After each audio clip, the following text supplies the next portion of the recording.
Hello and welcome to Raj Malhotra IAS. My name is Anuj Sharma. जैसे कि आप सब जानते ही होंगे कि पिछले पूरे एक साल से G20 का शोर पूरे भारत में मचा हुआ है and India is consistently hosting around more than 200 meetings in the past 1 year of G20. Now on September 9 and September 10 there is a G20 summit जिसको हिंदी में कहा जाता है ये G20 का शिखर सम्मेलन। अब ये G20 समिट है या G20 का शिखर सम्मेलन है, ये होता क्या है? Now in this G20 summit it is the head of the states or the top leaders of those G20 countries are present in India right now in Delhi, where our Prime Minister is hosting a meeting, and in that meeting a wonderful decision was taken where African Union was invited as a permanent member of G20. Now this is a very historic step that has been taken by the initiative of India, or on the initiative of India, where African Union has been accepted as the permanent member of G20। हमारे प्रधानमंत्री जी ने ये कहा कि ये जो G20 में African union को एक्सेप्ट किया गया है, ये एक तरह से ग्लोबल साउथ की विक्ट्री है। वॉइस ऑफ इंडिया या वॉइस ऑफ ग्लोबल साउथ की जो डेवलपिंग कंट्रीज हैं उनकी जीत है कि अब डेवलपिंग कंट्रीज जो हैं वो एक तरह से डेवलप्ड कंट्रीज या रूल मेकर्स के साथ बैठ के दुनिया में रूल्स बनाने की ओर चल रही हैं।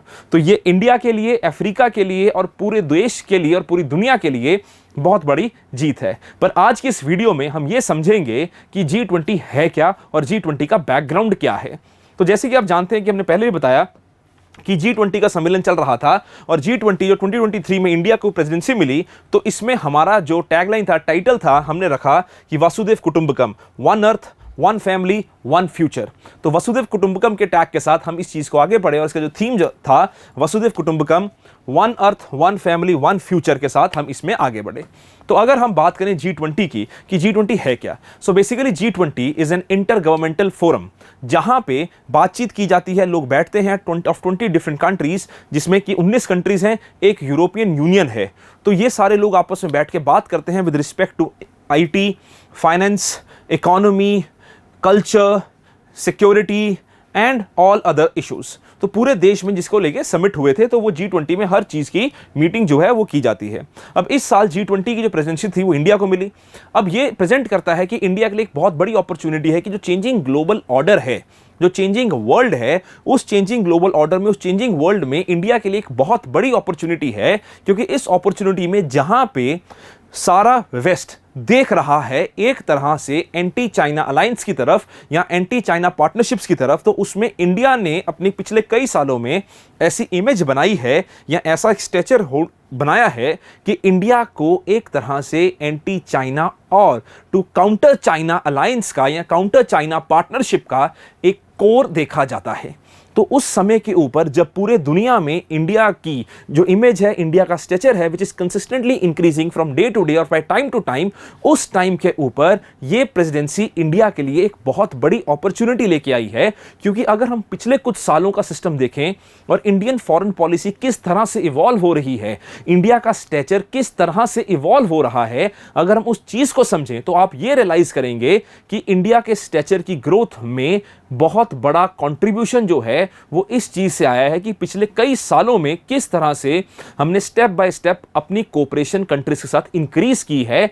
चाहे फिर वो एशियान कंट्रीज हो, चाहे फिर वो अफ्रीकन कंट्रीज हो, चाहे फिर वो वेस्टर्न कंट्रीज हो, या फिर चाहे वो जापान हो, या फिर आपकी मिडल ईस्टर्न कंट्रीज या वेस्ट एशियन कंट्रीज हो। तो इन सब कंट्रीज के साथ जो हमारा ट्रस्ट फैक्टर बढ़ा है, ट्रस्ट डेफिसिट जो पहले था वो रिड्यूस हो गया है, म्यूचुअल हमने अलायंसेस पार्टनरशिप साइन करी हैं, चाहे फिर वो क्वाड हो आपका इंडो पैसिफिक रीजन में या I2U2 हो वेस्ट एशियन रीजन में।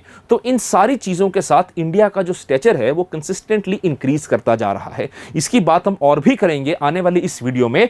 तो आगे देखते हैं कि अगर हम इस चीज की बात कर रहे हैं G20 की, तो G20 का अगर हम हिस्टोरिकल बैकग्राउंड समझते हैं तो इसका हिस्टोरिकल बैकग्राउंड बेसिकली पहले G7 से शुरुआत होती है। अब जब G7 का आइडिया है, ये G7 का आइडिया बेसिकली बहुत पहले आया था कि जब जो G7 मेजरली डेवलप्ड कंट्रीज थी, जो मेजरली डेवलप्ड कंट्रीज थी, वो मेजरली डेवलप्ड कंट्रीज आपस में मिली थी जबकि वेस्टर्न में और वेस्ट में एक तरह से फाइनेंशियल क्राइसिस आए थे। उन G7 कंट्रीज को लेट 1990s में जाके चेंज कर दिया गया after the Berlin wall of demolished of 1989, sorry, जिसमें चेंज कर दिया गया टू G8। 8वीं कंट्री जिसमें ऐड करी गई थी दैट वाज बेसिकली रशिया।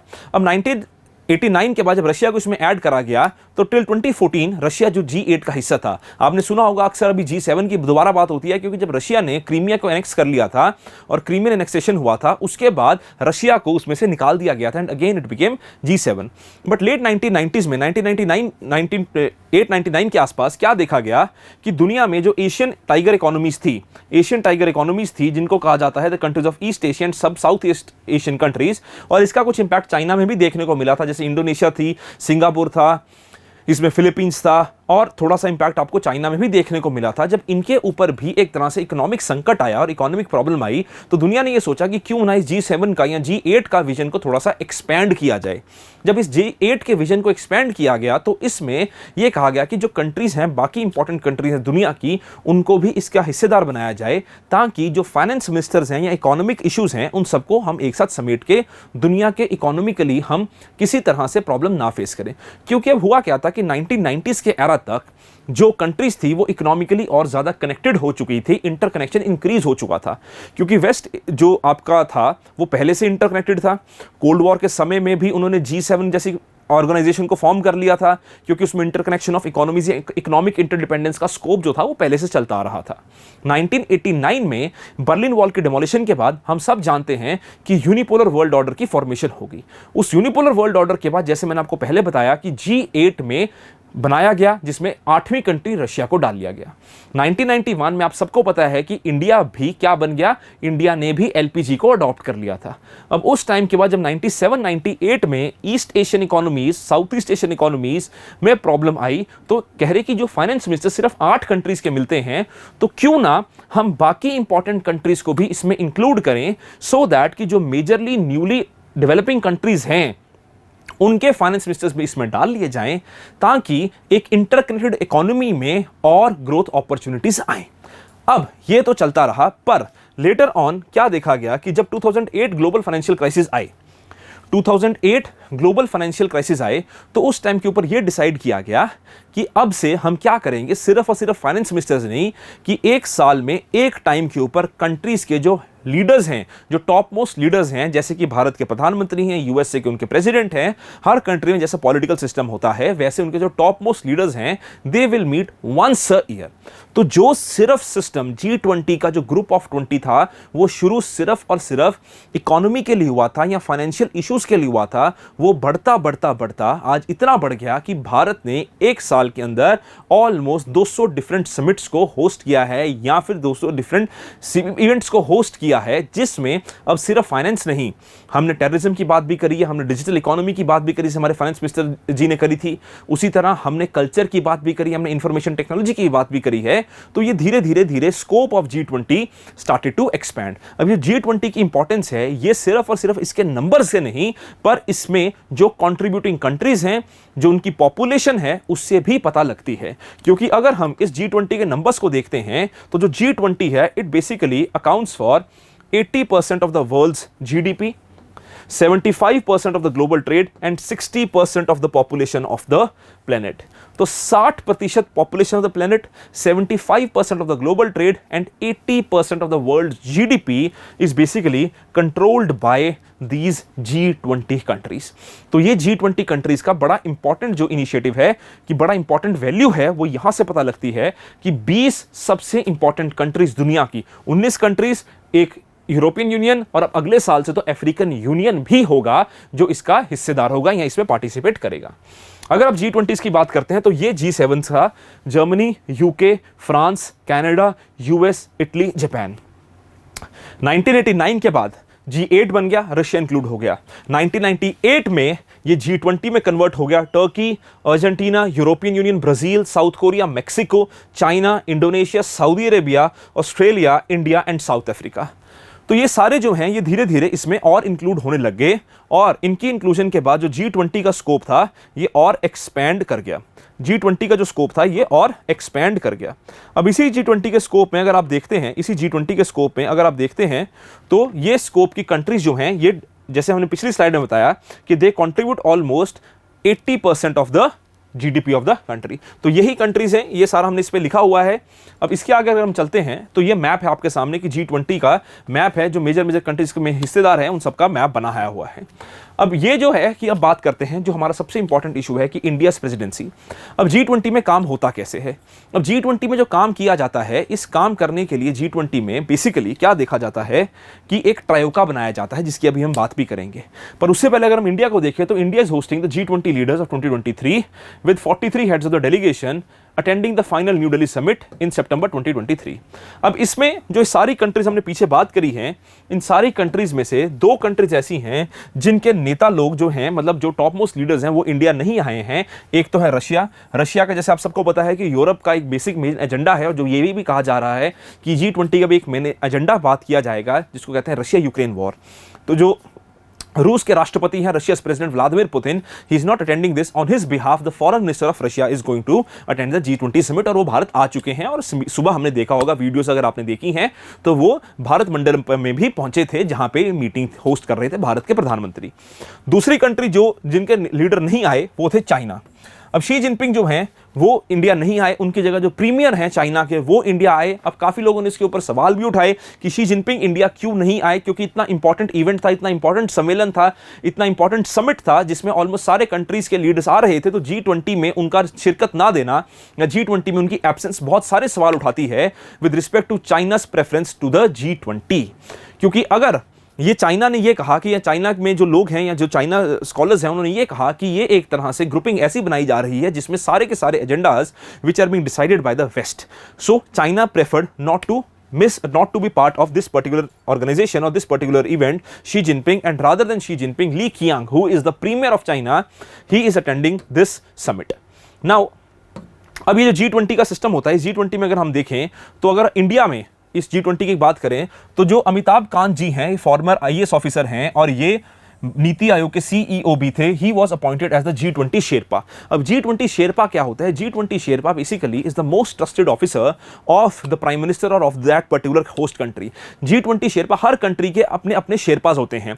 अब G20 शेरपा का काम क्या होता है कि क्या मीटिंग होंगी, कैसे होंगी, कहां होंगी, क्या उसमें एजेंडाज रहेंगे, ये सारे के सारे कम्युनिकेट करना अपने अपने लीडर्स को जो उस मीटिंग को अटेंड कर रहे हैं, ये सारा काम जो है ये G20 शेरपा का होता है। तो इंडिया में ये काम अमिताभ कांत जी को सौंपा गया था। अब इंडिया ने इस साल का थीम क्या रखा था?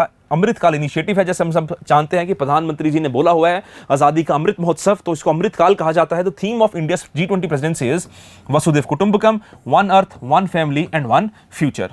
नाउ, जैसे कि मैं आपको पहले बता रहा था कि ट्रायोका होता है, इसकी हम 2 मिनट बाद बात करेंगे, पर उससे पहले अगर हम ये देखें कि इनवाइटीज कौन थे, हुआ the special invitees other than the members and multilateral institutions, 9 countries have been invited: Bangladesh, Netherlands, Oman, Singapore, Nigeria, Spain, and the UAE, Egypt, and Mauritius. So these were the countries which were given special invitation from the Indian side. African union की representation थी ही थी। तो ये सारे जो हैं ये basically आपका मेन कंट्रीज थी which were invited. Now if we talk about this idea of troika, तो ट्रायोका क्या होता है कि ट्रायोका में 3 कंट्रीज की पार्टिसिपेशन की बात की जाती है। ट्रायोका में there is a talk of the participation of the 3 countries. One is the country which is the present head, the present president or the present head, one being the previous president, and next being the next president. तो ट्रायोका का मतलब क्या होता है कि जो अभी chairman है, जैसे कि इंडिया की प्रेसिडेंसी है, एक पिछली प्रेसिडेंसी और अगली प्रेसिडेंसी, जैसे पिछली बार इंडोनेशिया होस्ट था, इस बार इंडिया की प्रेसिडेंसी थी, नेक्स्ट टाइम ब्राजील की प्रेसिडेंसी है। तो ट्रायोका में ये तीनों countries they work in close coordination to each other और close coordination with each other. So जो प्रीवियस कंट्री को क्यों डाला जाता है, प्रीवियस प्रेसिडेंसी को क्यों डाला जाता है ट्रायोका में, so that they can inform the next country कि जो नेक्स्ट प्रेसिडेंट है कि आप आगे काम क्या होने वाला है। इंडोनेशिया ने इंडिया को एजेंडा आगे सौंपा और इंडिया जो है ये एजेंडा आगे सौंपेगा जो नेक्स्ट प्रेसिडेंट है, जिसको कहते हैं ब्राजील। तो ये काम है ट्रायोका का। तो ट्रायोका में 3 कंट्रीज होती हैं which is the previous president, the present president and the next president. तो ये ट्रायोका है and this troika basically takes the major decisions with respect to the G20।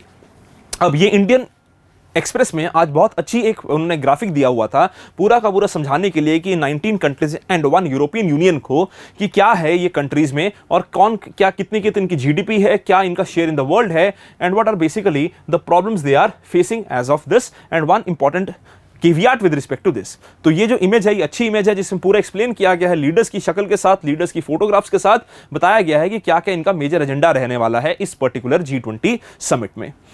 तो अगर हम बात करें रोटेटिंग प्रेसिडेंसी की, तो जैसे मैंने आपको पहले ही बताया कि नेक्स्ट प्रेसिडेंसी जो है, अब ये जो G20 की प्रेसिडेंसी है, ये G20 की प्रेसिडेंसी रोटेशनल बेसिस के ऊपर चलती है। रोटेशनल बेसिस का मतलब क्या है कि हर कंट्री को एक एक करके प्रेसिडेंसी मिलती है। तो सबसे पहले यूनाइटेड स्टेट्स को प्रेसिडेंसी मिली। अब यूएसए दुनिया G20 की में इकलौती ऐसी कंट्री है जिसने 2 बार G20 समिट को होस्ट किया है। बाकी किसी कंट्री को अभी तक यह मौका नहीं मिला है कि वो 2 बार G20 समिट को होस्ट कर पाए। सिर्फ यूएसए ही इकलौती ऐसी कंट्री है जिसको 2 बार होस्ट करने का मौका मिला है। अब जब ये प्रेसिडेंसी स्टार्ट हुई तो अभी 2023 में इंडिया को ये मौका मिला था। अगर इसी रोटेशन के बेसिस के ऊपर चलते जाएंगे तो इंडिया को G20 को दोबारा होस्ट करने का मौका जो है समवेयर अराउंड 2042 के आसपास मिलेगा, 2042 के आसपास मिलेगा। अब हर कंट्री को एक एक साल में मौका मिलता है G20 समिट को होस्ट करने का। इंडिया को जो प्रेसिडेंसी दी गई थी, India was given the presidency on December 1, 2022 and will continue till 30th November 2023, and after that Brazil will assume the presidency till November 30, 2024, and after Brazil it will be South Africa which will be given the presidency in 2025। तो उसी तरह फिर ये rotation पूरी start हो जाएगी क्योंकि south Africa will be the last country which will be given the presidency, and in 2026 it will be USA again। तो ये पूरा एक साइकिल, पूरा एक व्हील जो है वो घूम जाएगा जहां पे प्रेसिडेंसी का है। अगर हम G20 की बात करें तो G20 में जो कंट्रीज हैं, they have been divided to 5 groups. Group 1 includes Australia, Saudi Arabia, Canada, USA. Group 2 includes India, Russia, South Africa, Turkey. Group 3 Mexico, Brazil, Argentina. Group 4 France, Germany, Italy, UK. Group 5 China, Indonesia, Japan and South Korea. तो ये 5 groups में इन countries को divide किया गया है with respect to the rotating of presidencies। Now when we talk about the structure and functioning, तो मैंने एक आपको बता दिया, शेरपा ट्रैक मैंने पहले बता दिया, फाइनेंस ट्रैक भी मैंने आपको पहले बता दिया कि फाइनेंस मिनिस्ट्रीज की मीटिंग से ये स्टार्ट हुआ था, जिसमें आज की टाइम पे जो फोकस एरियाज हैं, अगर उनकी बात करें, ग्लोबल इकोनॉमी है, इंफ्रास्ट्रक्चर है, फाइनेंशियल रेगुलेशन की बात होती है, फाइनेंशियल इंक्लूजन की बात होती है, रिमूविंग ऑफ इनइक्वालिटी की बात होती है, आर्किटेक्चर बिल्डिंग की बात होती है और इंटरनेशनल टैक्सेशन की बात होती है। तो ये फाइनेंस ट्रैक जो है ये एक अदर इंपॉर्टेंट इनिशिएटिव है, एक अदर इंपॉर्टेंट ट्रैक है, which is one of the very important track, क्योंकि मेजरली स्टार्ट तो G20 यहीं से हुआ था। इसके अलावा अगर हम देखें तो ट्रोइका मैंने आपको बता दिया, it is basically non binding forum, obviously it is recommendatory forum. जैसे अभी दिल्ली डिक्लेरेशन भी आने वाला है तो एक हम वीडियो, एक इमेज उसकी भी शेयर कर दी जाएगी बाद में आपके साथ दिल्ली डिक्लेरेशन को लेकर, दिल्ली डिक्लेरेशन है क्या। Now issues and the limitations of G20। So when we talk about the issues and the limitations of G20 की प्रॉब्लम क्या है, सबसे बड़ी प्रॉब्लम G20 में इस टाइम के ऊपर ये देखने को मिल रही है कि किस तरह से आप कंसेंसस पे पहुंचेंगे। क्योंकि अगर आप G20 को डिवाइड करते हैं तो G20 को हम डिवाइड कर सकते हैं, समझ सकते हैं। एक तो है वेस्टर्न कंट्रीज की जो वेस्ट के साथ एसोसिएटेड हैं, जिनका वेस्ट के साथ पार्टनरशिप या अलायंसेस अच्छे हैं, कि फॉर एग्जाम्पल इंडिया की बात करें, ऑस्ट्रेलिया की बात करें, साउथ कोरिया की बात करें, जापान की बात करें, ये सारी वो एशियन कंट्रीज हैं जिनके आज के समय में यूएसए या उनके पार्टनर्स के साथ रिलेशनशिप अच्छे हैं। दूसरी तरफ अगर हम बात करें कंट्री जैसे कि चाइना और रशिया, चाइना हम सबको पता है कि चाइना और यूएसए एक दूसरे को काउंटर करता है और साथ ही साथ चाइना इंडिया रिलेशन भी इस टाइम के ऊपर बहुत अच्छा नहीं चल रहा। हमने गालवान वैली इशू देखा है और हमने रीसेंट चाइना का मैप चेंज भी देखा है, जिसमें उन्होंने बहुत सारे इंडिया के बाउंड्रीज को, टेरिटरीज को क्लेम किया है। तो एक तरफ तो चाइना है, जो चाइना, तभी चाइना के जो लीडर हैं Xi Jinping, he did not even visit India और he was not even present in the G20 summit. दूसरी तरफ अगर हम रशिया को देखें तो रशिया चाइना की प्रॉक्सिमिटी दोनों बहुत क्लोज हो चुकी है, क्योंकि रशिया के ऊपर post the Ukraine crisis and the Ukraine attack और द रशिया यूक्रेन वॉर, उसके बाद रशिया के ऊपर सैंक्शंस जो हैं बहुत ज़्यादा बढ़ चुके हैं और सबसे इंपॉर्टेंट उनका ट्रेडिंग पार्टनर जो है वो चाइना ही है। उसी तरह अगर हम देखें इसी रीजन में, इसी G20 में अगर हम बात करें जो कंट्रीज वेस्ट एशिया से आई जैसे कि सऊदी अरेबिया, तो भी हमने ये भी देखा है कि Saudi Arabia rather than increasing its partnership with USA, जो सऊदी अरेबिया और यूएसए ट्रेडिशनल पार्टनर्स रहे हैं, सऊदी अरेबिया का भी जो रिलेशनशिप है वो ग्रेजुअली इंक्रीज हो रहा है। किसके साथ? चाइना के साथ। हमने अभी रिसेंटली देखा भी है पीछे सऊदी ईरान डील, जिसमें चाइना ने मीडिएट किया था और बहुत सालों की जो युद्ध है, बहुत सालों का जो एनिमोसिटी है, उस एनिमोसिटी में एक ब्रेक थ्रू आया है और वो चाइना की वजह से आया है, जो चाइना क्लेम कर रहा है और मीडिएशन ऑफ चाइना की वजह से ही हुआ है। तो G20 में कंसेंसस बनाना इस टाइम के ऊपर, क्योंकि यूरोपियन यूनियन हो, यूएसए हो, इन सब का कंसेंसस बिल्डिंग इस चीज के ऊपर भी बेस्ड है कि what will be the joint statement of the G20 summit of the G20 countries and what will be their stand on Russia Ukraine war. India has not taken a strong stand against the Russia Ukraine war, क्योंकि India ने सिर्फ एक बात बोली, India कहता है peace is important. जो stand USA चाहता है इंडिया ले, वो इंडिया ने नहीं लिया, क्योंकि हमने इस लेवल पे, इस सिस्टम में अपने रिलेशनशिप को मैनेज भी करना है, बैलेंस भी मेंटेन करना है between the two big powers. तो एक ये बहुत बड़ा प्रॉब्लम है जो इस समय के ऊपर G20 फेस कर रहा है कि कंसेंसस कैसे बनाया जाएगा उस ब्लॉक में जहां पे इतने सारी इनहेरेंट डिफरेंसेस या प्रॉब्लम्स हैं। दूसरा आता है कि नो परमानेंट सेक्रेटरीट है इसका, कि कोई सेक्रेटरीट नहीं है, बाइंडिंग इसके एसोसिएशंस नहीं होती हैं और मेंबरशिप लिमिटेड है, क्योंकि जिस तरह से आज के टाइम पे जियोपॉलिटिकल चेंजेस हो रहे हैं, उन जियोपॉलिटिकल चेंजेस में नई कंट्रीज जैसे यूएई बहुत इंपॉर्टेंट कंट्री है, अफ्रीकन यूनियन को तो हमने इंक्लूड कर ही लिया है, बांग्लादेश एक इंपॉर्टेंट कंट्री है। तो ऐसी कुछ कंट्रीज जो इंपॉर्टेंट हैं, जिनका इकोनॉमिक प्रेजेंस इंपॉर्टेंट है, एमर्जिंग प्रेजेंस इंपॉर्टेंट है, उन कंट्रीज को भी इसमें इंक्लूड करने की एक रिक्वायरमेंट है और स्कोप है, so that there can be good partnerships और better partnerships of these countries in G20। अब इंडिया की G20 प्रायोरिटीज क्या है, कि what India wants in this G20 summit. अब इंडिया के लिए इंपॉर्टेंट क्या है कि इंडिया बात करता है ग्रीन डेवलपमेंट की, क्लाइमेट फाइनेंस की, लाइफ स्टाइल फॉर एनवायरनमेंट की, जिसका हमने नाम लिखा हुआ है लाइफ। तो India has always focused upon, India has always talked about the better environment और सस्टेनेबल एनवायरनमेंट। तो इंडिया ने इसमें बड़ा इंपॉर्टेंट एजेंडा जो है इंडिया लेके आ रहा है, वो है एनवायरनमेंट का, एनवायरनमेंट इनिशिएटिव्स का, और किस तरह से हमने पहले भी देखा है कि पेरिस क्लाइमेट एग्रीमेंट भी एक तरह से इंडिया का ही इनिशिएटिव था, जिसमें इंडिया ने बहुत बढ़ चढ़कर हिस्सा लिया था, और इंटरनेशनल सोलर लाइन्स आप सबको पता ही होगा। दूसरा अगर हम बात करें हैं एक्सेलरेटेड इंक्लूसिव रेजिलिएंट ग्रोथ, इसके अलावा progress on SDGs, technological and transformation component, digital public infrastructure, multilateral institutions for 21st century and women led development. तो ये मेजर एजेंडाज हैं जिनकी इंडिया बात करता है that what shall be the role of G20। Environment की हमने बात करी, अगर हम बात करते हैं एक्सेलरेटेड इंक्लूसिव रेजिलिएंट ग्रोथ की, इसमें हम ये कहते हैं कि किस तरह से जो स्ट्रक्चरल ग्रोथ है या स्ट्रक्चरल चेंज है वो आनी चाहिए, where not only the big businesses but also the small businesses should be saved, and there should be a construction of inclusive agriculture value chains and the food system, so that there shall be reduction of inequality। SDGs की हम बात करते हैं, sustainable development goals की हम बात करते हैं, टेक्नोलॉजी डिजिटल पब्लिक इंफ्रास्ट्रक्चर की हम बात करते हैं, डिजिटलाइजेशन की बात करते हैं, डिजिटल पब्लिक इंफ्रास्ट्रक्चर की बात करते हैं, साथ ही साथ मल्टीलेटरल इंस्टीट्यूशंस की बात करते हैं, जिस मल्टीलेटरल इंस्टीट्यूशंस में हम डेमोक्रेटाइजेशन ऑफ यूनाइटेड नेशंस की बात कर रहे हैं, यूनाइटेड नेशन सिक्योरिटी काउंसिल की बात कर रहे हैं, और इंडिया की बहुत पुरानी डिमांड जो है कि India should be a part of the permanent 5 और UNSC, उसकी बात इसमें की जाती है। उसी तरह लास्ट जो है ये बात होती है वुमेन लेड डेवलपमेंट की, कि किस तरह से socio economic development of the women is an important criteria और a important priority area for India. अगर आज की आपने हिंदू न्यूज़पेपर पढ़ी है तो उसमें आपने ये भी देखा होगा कि उसमें ये भी कहा गया है कि India is also focusing upon talking of on terror, कि टेररिज्म भी एक बड़ा इंपॉर्टेंट स्कोप है जो ऑलरेडी लिस्टेड नहीं है, पर India wants that there should be a talk on terror as well, क्योंकि आपको पता है कि जैसे हमारे एक्सटर्नल अफेयर मिनिस्टर ने भी कहा हुआ, डॉक्टर जयशंकर ने, कि इंडिया इकलौता ऐसा देश है जिसके बगल वाला देश मतलब पाकिस्तान टेररिज्म को स्पॉन्सर नहीं बल्कि प्रोड्यूस भी करता है। तो इंडिया के लिए टेररिज्म जो है वो भी एक बड़ा इंपॉर्टेंट पॉइंट ऑफ डिस्कशन है, ताकि G20 इस कंट्रीज इसमें एक कंसेंसस के ऊपर पहुंचे। तो ये थी आज की video, complete detailed understanding of G20। If you like the video तो please share and subscribe to our channel, and for more such videos wait will bring up with another issue.